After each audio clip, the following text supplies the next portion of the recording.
Осторожно! Глоток этого напитка мгновенно переносит в жаркое лето на берегу моря. Берем свежие мандарины и отправляем в цитрусовый миксер. У меня, например, от фирмы Оберхоф.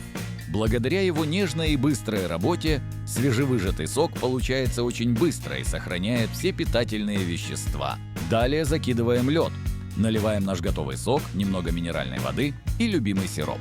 Наш коктейль готов, получилось очень вкусно. Соковыжималка для цитрусов от фирмы Оберхоф вы сможете приобрести на маркетплейсе по артикулу на экране.